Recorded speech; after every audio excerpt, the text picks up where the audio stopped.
I'm Nora O'Donnell, co-host of CBS This Morning, and that was a look at the shocking and heart-wrenching documentary, India's Daughter.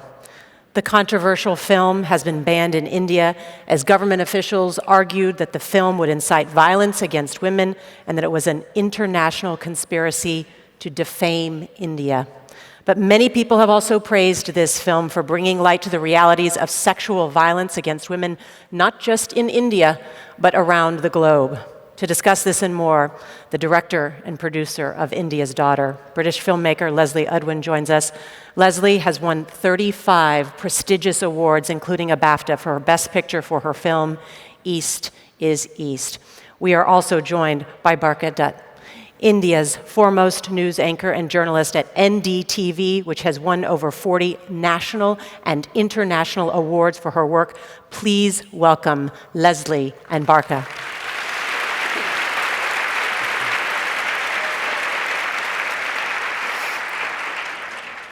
Leslie, I don't remember a film that I've seen that was so disturbing and yet made me think very deeply. You're a British documentarian. Why did you want to make this film? First of all, I'm not British and I'm not a documentarian. Okay. I'm actually a feature film producer. And this is my first documentary. It's also the first time I've directed. And I'm Israeli born, lived in Israel, South Africa, Denmark. I'm a global citizen. And the reason I made the documentary was because this heinous, horrific gang rape, which is the tip of an iceberg, elicited such an extraordinary response from ordinary men and women in India, men and women, who came out in unprecedented numbers, displaying the most remarkable courage, tenacity. They went on for over a month. And I mean, we've all seen, those uplifting, extraordinary protests, most recently the Charlie Hebdo atrocity protest.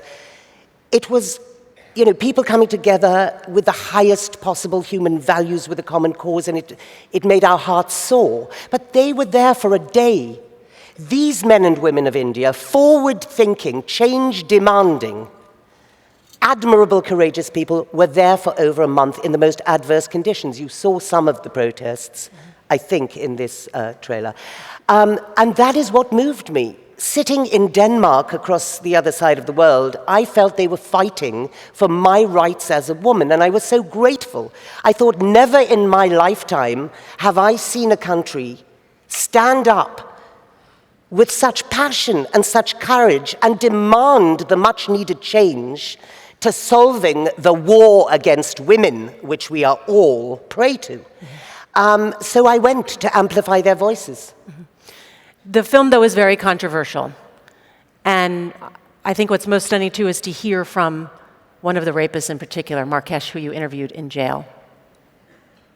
What surprised you about that conversation you had? Huge reversal of expectations.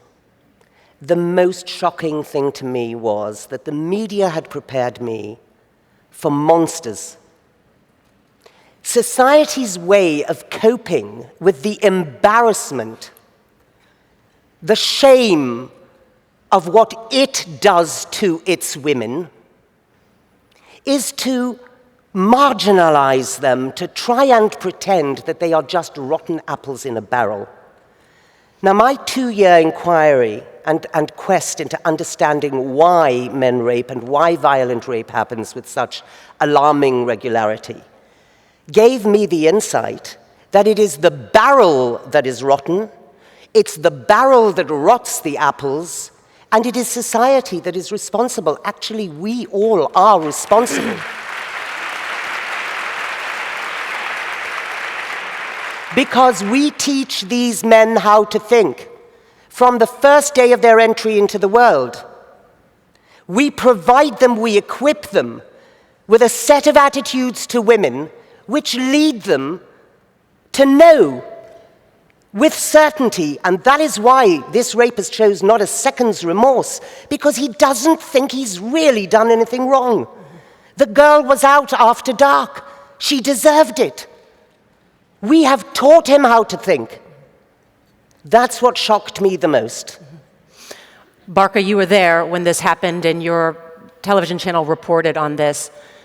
What has been the reaction?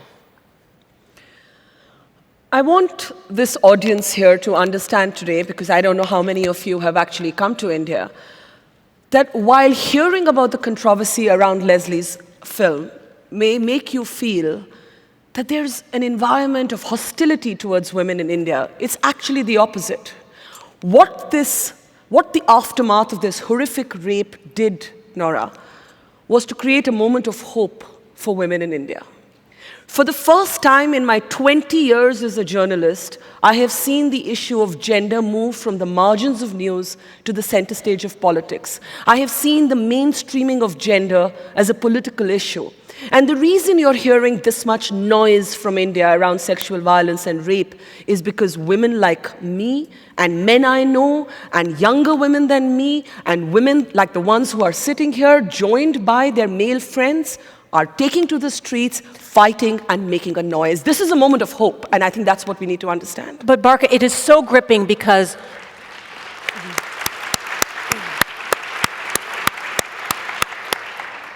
Jyoti's parents sacrificed so much for her to go to medical school. Yeah. And she went to go to a movie to go see Life of Pi. Yeah. And she was brutally raped and murdered on a bus. Yeah. 6 people convicted. And after watching this film, and I've been to India, I did think to myself, I had no idea India was so unsafe for women. Now, this is where I'm going to hold Leslie's hand while saying this, because I'm against the banning of her movie, and I love Leslie, and we're on the same side of the cause, but this is where I have a disagreement, and a fierce disagreement with the narrative that's been built around my country. You can probably guess by now that there's nothing defensive about my personality. I am not a defensive Indian. But I do want to say that what you felt, Nora, I have a problem with. Because no less than Nobel laureate Amartya Sen has chronicled that statistically, the incidence of sexual violence is higher in the United States and the United Kingdom than it is in India. So I do not like the generalizations about my country. And I want to make one more point. I have interviewed Hillary Clinton about 5 times, and every time I used to ask her, why is it so difficult for a woman to be the president of the United States of America? You know what, guys? These are not conversations we have in India. We had a woman leading us as prime minister about 4 decades ago. And I heard someone say in the morning that this is the only country in the world that doesn't have paid maternity leave. Well, we have paid maternity leave. We do not have a debate over abortion and reproductive rights for women. So gender is more complex than we think. But why did it take Jyoti's murder to cause those protests? I'll tell you why. And there's a class bias even in the media that we should be ashamed of. The consequence has been a great thing. But the reason this rape struck a chord in a way that others before it did not is because this was the story of aspirational India. This was the story of a woman whose father is a baggage loader at the airport in Delhi. He's a lower-income family. He sold the only plot of land he owns to educate his daughter and to give her her dream of becoming a doctor. I think that the India that is emerging dreams of a better future, and Nirbhaya, and I want to call her Jyoti, because I just find this veil of stigma and secrecy around this woman who's given us so much in our conversation around gender problematic. I think she represented the hopes of so many women and men of her generation in India. Mm-hmm. Leslie, you said something about whether these men are monsters or not. And I want to play for everyone who hasn't seen the film a clip from the defense lawyers for the rapists. Take a listen. Should not be put on the street just like food. The lady, on the other hand, we can say the girl or woman are more precious than a gem, than a diamond. It is up to you how you want to keep that diamond in your hand. If you put your diamond on the street, certainly the dog will take it out. You can't stop. यदि मेरी बेटी या मेरी बहन शादी से पूर्व संबंधों को प्राथमिकता दे या शादी से पूर्व अपने चाल चरित्र और चेहरे को खराब करे और अपने चरित्रहीनता पर जा रहे, तो मैं ऐसी बहन और बेटी को निश्चित तौर पर अपने फार्म हाउस में खड़ा करके अपने परिवार, सभी परिवार वालों के सामने पेट्रोल डाल के उसमें आग लगा देने की हिम्मत रखता हूँ, जज्बा रखता हूँ. This is my stand. I am still today stand on that reply. Crazy.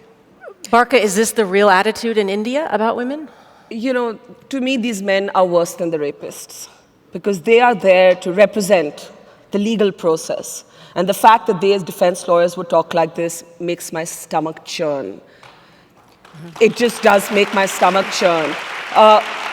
But are they representative? Yeah. No. Yes, no, they are. I would not say they are representative. I would say there are men and women in every part of the world that blame a woman after sexual violence. I agree. And that is not unique to India. No, I agree, but contained in my question was not, does this only happen in India, or is this only representative in India? It is representative Of what women go through. of what women I go agree. through I and agree. what men think the I agree. world over. I agree, Leslie. So, you know, my film has at the end of it a roll of statistics. Global statistics of offenses against women, not just rape, because the insight I gleaned in making this film is the disease is gender inequality, and everything else But Leslie, won't is you, a symptom but Leslie, of that weren't you telling me disease. that the BBC actually removed the global statistics and made it a film only about India? Yes, the BBC alone had the right to tinker with the film editorially, and I am absolutely upset with the BBC for doing that. They claimed that they do not run films on Storyville, this particular strand, with statistics because it makes them look like an NGO film. They are very sensitive to any charge of bias editorially, and their strand Storyville is story-specific, tells a story, and they took the statistics of the film. And the misguided, awful banning of this film by the Indian government I agree. led to the leaking on YouTube. Within 1 hour, 1.5 million Indians had seen the wrong film. Can you imagine how I don't sleep at night because of that? It's appalling. I will never forgive them for that, ever. But you think that the ban backfired. It meant more people wanted to see the film in the end. Yeah. Yes. Oh, yes. We were just talking backstage that the irony of this ban has been that gender is now a national conversation in India. The ban brought this gang rape back to the headlines. You know how we are as journalists, we tend to move from story to story. The ban made us all revisit the Nirbhaya case, and I think the ban was absolutely ill-conceived, and it is impossible for me as an Indian to sit here and defend the ban. I will not defend this ban. Not just not defending it, we have to speak out against it in India, and we have to do And so we are. really And you know vocally. we are. But not enough to make the Modi government understand that what they actually have here still, because he hasn't made a statement yet, is the best opportunity for India to actually hold its head up high, as it should. As it should. India has led the world by example in their response to this issue. So he should be embracing the film. It holds up an exact mirror to all the admirable, welcome, and eloquent statements he has made about the issue. On Independence Day, he said, when we consider the question of rape in our country, we should hang our heads in shame. Yes. We should globally hang our heads in shame until we stop this war against women. Yes. Agreed. Leslie, you also visit the homes of some of these rapists. What was your goal in doing that? To inquire into their backgrounds initially. What was really extraordinary and moving on a very palpable level being there was understanding the degree to which they were victims too. You know, so much attention has been focused on the rapist and giving him a platform and what he says. This film is littered with victims of what these men have done. The mothers, the other children, you know, so it was extraordinary. And both mothers, actually, the mother of Akshay Thakur and the mother of the juvenile, at various points in their interviews, days apart, of course, they're in different parts of the country, they both went into a lockjaw and had to be laid down for 20 minutes while we stopped the filming from hunger and grief. Leslie, maybe you can help me with this. I find myself, till this date, ambivalent and unsure that I am comfortable with the interview of the rapist. Because, let me just complete my thought, because I am not sure that it makes us understand why men rape any better than I did before. I heard him talking the same crap about the woman he's raped. I'm ambivalent. I feel confused. I think it is your right to interview whoever you want to, but as a woman, I'm not comfortable with amplifying the rapist. But it's not amplifying, is it? Don't you think it's Not exposing how deeply held these beliefs are about how he has believes those of women? beliefs. I mean, he raped a woman. He's not going to have another set of beliefs. So I'm just wondering what we learn. Well, firstly, what we learn is shock, and shock is a really important aspect. You know, we have come to be inured to these terms. Female genital mutilation. Trips off the tongue, doesn't it? Female genital mutilation, which my film statistics show that 96% of women in Egypt have been genitally mutilated. We must not forget what that means. It means taking a knife, cutting out the clitoris, cutting off the labia, and sewing up the vagina of a woman. That is what it means. Now you have to understand what goes on in these men's mind in order to start understanding how you change them. And you come to the resounding conclusion that it is the set of attitudes they've been programmed with. So you come to the conclusion that society must take responsibility. Now that is an insight. And even if you, Barkha, my dear beloved Barkha, who I adore. We're good friends. Yeah. Mera dil bhi kitna pagal hai. You may be enlightened. You may have known that the rapist would say exactly that. But you know what the most important thing about the rapist saying what he said was? And I've had email after email from men who write bewildered, confused, and asking for some kind of dialogue and help because they say, what shocked me, I would never dream of raping a woman, but he said things that I recognized I sometimes think. He said things, one man said that I've told my daughter not to go out after dark. It is crucial, and we must not shy away from this, and we dare not silence it. Oh, absolutely not. We cannot silence it. Barkha, there is a debate in India, though, about the asymmetry of power when it comes to West versus India. And could an Indian ever get access to, let's say, Ferguson? So that's one of the questions that I asked of Leslie and some American friends. We've been having the debate on gender and sexual violence well before Leslie made the movie. That's why she came to India, because we were already having the conversation.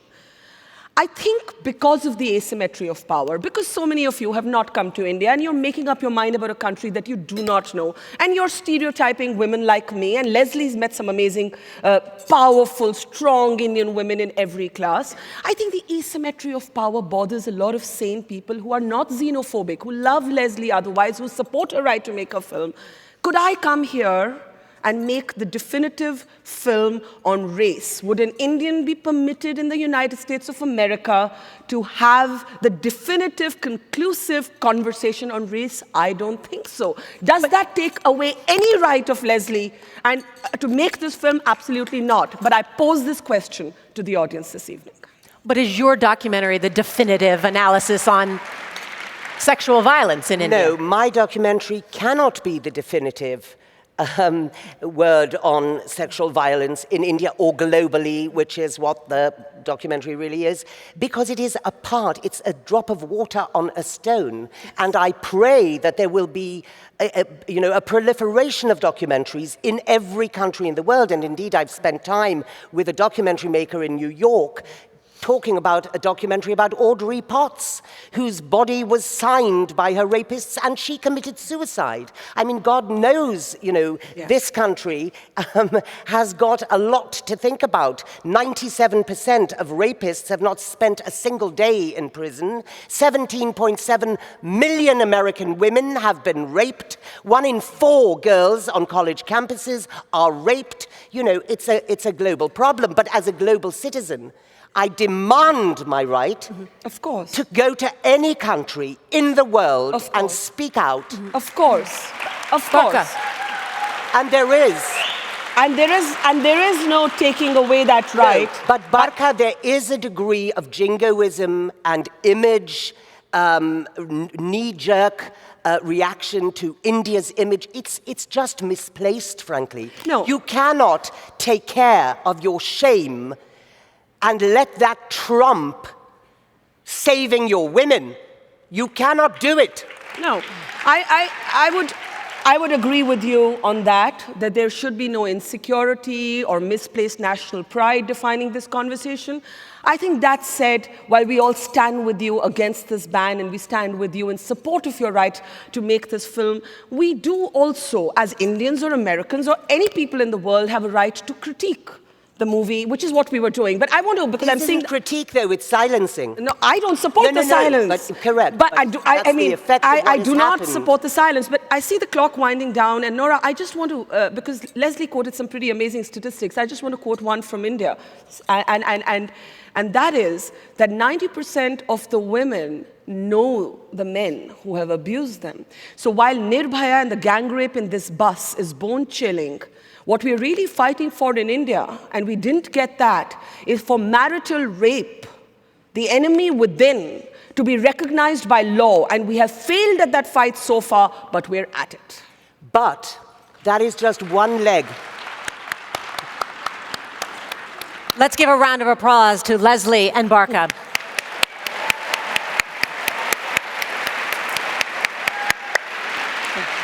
Thank you.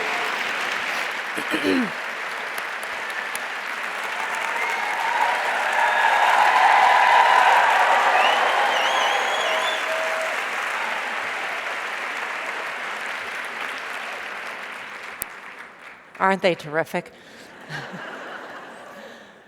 And please, if you haven't watched her documentary, please do.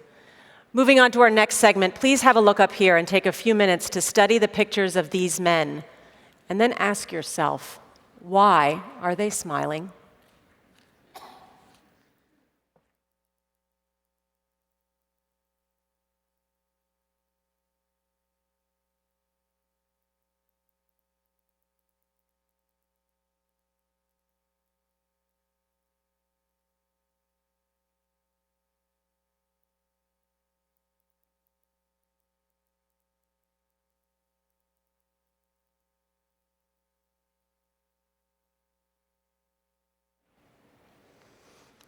Why are these men smiling? Nora, these are young men who are very pleased and gloating over the rape that they are committing at this moment. These are pictures grabbed from the videos that they had posted of their own rape on WhatsApp. Ladies and gentlemen, this is Sunitha Krishnan. She is a human rights activist from India. She is internationally known for her fight against sex crimes and sex trafficking of women and children. Her latest campaign is Shame the Rapist, and she has rescued and rehabilitated 12,000 women and children from sexual slavery.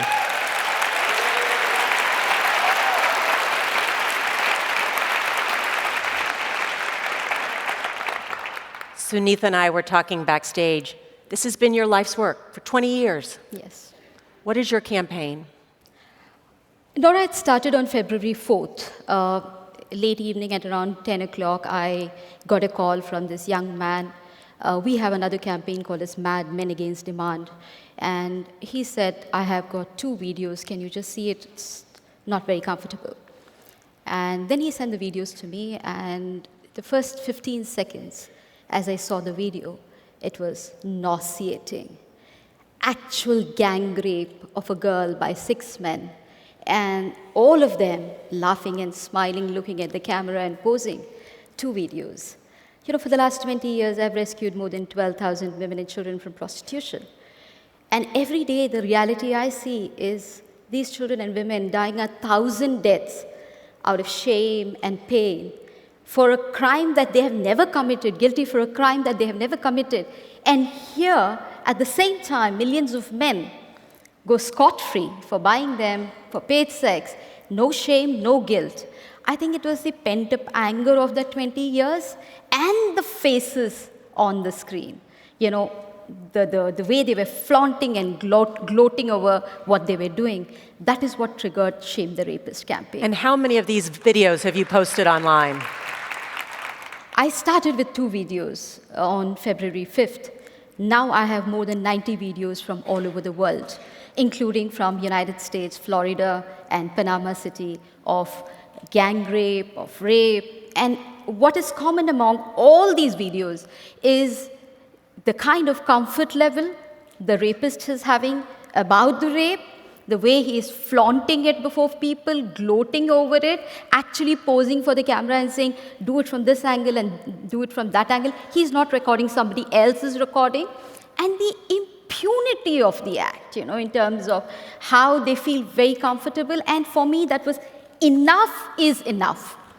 We cannot tolerate this anymore. They have to be shamed, they have to be named. And that's triggered the whole Shame the Rapist campaign. And your campaign has been going on at the same time that India's Daughters came out. How different the reactions? It was actually very funny. It was more or less at the same time. India's Daughter made the parliament wake up. The Ministry of Home Affairs woke up. There was ban, there was debate. Channels were like, oh, one on top of another, talking all kinds of things about India's Daughter. At the same time, India's sons were actually raping their women and children, posting their rape videos on WhatsApp, and nobody was outraged. Nobody thought this was against Indian culture. I went to the Ministry of Home Affairs, gave those rape videos, silence. I did all that I can, and it's so funny, Nora, you know, for India's Daughter, all the channels were up against arms. For this campaign, there's only one channel that supported us, and no other channel supported us. Silence from the civil society, silence from the government, silence from the media. Finally, I had to knock the doors of the Supreme Court. I had to send a letter to the Supreme Court about the videos. By the time I had around 9 videos in my hand, and I handed them over to the Supreme Court, which took it suo moto, and now the Supreme Court has directed for the rape videos to be investigated.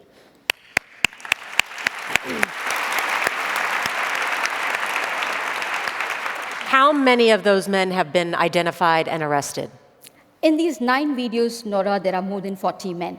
40. 40 men. 40 men. And right now, 3 videos have been unraveled. And there are some very shocking details about these 3 videos that has been unraveled. One video is a 2010 video. That means it has been in circulation for the last 5 years. Both the men have been arrested. And what is very significant about those arrests is both the men are well-to-do men. One is a businessman, a real estate businessman, and his assistant, who's also a well-to-do person.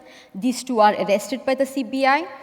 The other 2 videos have 3 men and 3 men each. Both have been identified. So around 8 men have been identified. And what is very shocking is the fact that none of these videos are new videos. You know, one video is 2010 video, another one is 2006 video. That means for more than 9 years it's in circulation. So at one end, we are talking about the impunity of the rapist for posting such videos. At another end, I'm questioning the voyeuristic culture of all of us. The voyeuristic culture. Absolutely. How did those videos get circulated? Why are people passing on the videos to many people? So is it a spiritual vacuum that we are going through? Is it an ethical vacuum that we are going through? What is making us so voyeuristic today? And what do you think it is? I don't know. And it's scary because Once the campaign started, I was shocked to get a lot of, Facebook pages. You've been threatened. I was threatened. My vehicle was vandalized. I get around 15 pornographic threat mails every day. I get not less than 10 pornographic calls. When I say pornographic calls, it means sexually explicit, abusive calls from all over the country. But that apart, the kind, I'm just now becoming like some kind of an international directory of rape videos. Somebody, sent me a website. It's called as heavyr.com, and there's an exclusive section of rape videos from all over the world. So what is it that is becoming of us? So then what is the role then of the online community or some of the big companies like Facebook or YouTube or others? I think one of the serious things that we need to ask today is what is the accountability of service providers? Whether it is YouTube, whether it is Facebook, whether it's WhatsApp, they need to be accountable for such offensive, abusive videos. And for me, that is not about, it is not about reporting abuse or putting it as adult content. They have the moral duty to report this video to the investigating authorities, because otherwise, all these perpetrators are loose on the prowl. But that apart, we need to also question our own role, our own role in promoting, endorsing, entertaining, and encouraging such videos. And each one of us here is equally a criminal in that aspect. This campaign is first of its kind in the world. Am I the only Discovery of India person to actually discover rape videos? Have not all these people sitting here know about it? Have they not got it on their phones sometime or other such rape videos? Why are we silent? Why are we expecting somebody else to ring the bell? I think till we do that. What more can we do? I think, there's huge power sitting in this room, and what scares me about this power is that this will just become a AC, nice conference hall conversation. 2 days in the summit, everybody is happy, they're all moved, they're all and they clap at the right time, and they give a standing ovation if need be. And then it's over, I think we should now apply our minds. How do we collectivize this energy and this power to become a potent, the organized criminal syndicate? I fight against human trafficking. They are so organized. They are so far ahead. Why can't all of us who think good, feel good, and believe in good, believe in human worlds to come in, why can't we get organized? Why can't this space become that collective point for action?